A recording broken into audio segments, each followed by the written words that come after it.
In this video, we will be discussing the case of two objects, direct and indirect object. In English language, the word order that is followed is subject plus verb plus object. The subject conveys what the sentence is about, the verb conveys the action of the subject, and the object describes the effect of the action.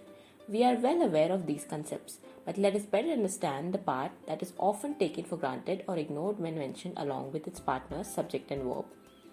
Object is a group of words at the end of a sentence, providing information about the action of the verb.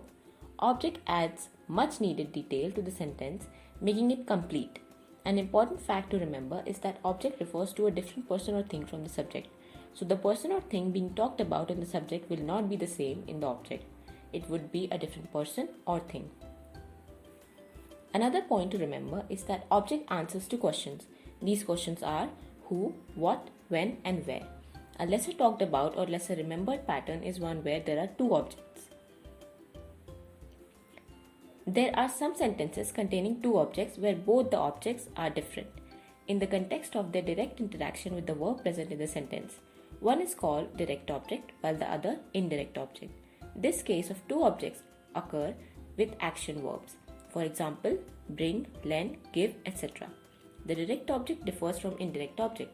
It answers to questions such as who and why. And direct object is also directly affected by the action described by the verb in a sentence. Another point to remember is that the direct object usually appears at the end of a sentence. Now coming to indirect objects. It answers to questions such as to whom, to what, and for what. An indirect object cannot be present in a sentence without direct object. It will only be in the sentences that contain direct object. Hence, indirect object is affected by direct object, as opposed to direct object, which is directly affected by the verb. A little thing to help distinguish between these two is that the indirect object comes before the direct object and usually refers to a person. Let us now go through an example. Reena gave her sister a lunchbox. Here, Reena is the subject, gave is the verb, her sister is the indirect object, and lunchbox is the direct object. Her sister is a person.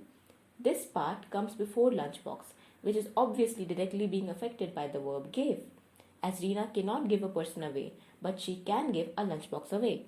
So lunchbox is the direct object and her sister the indirect object. In the next example, Nina lent her friend a book.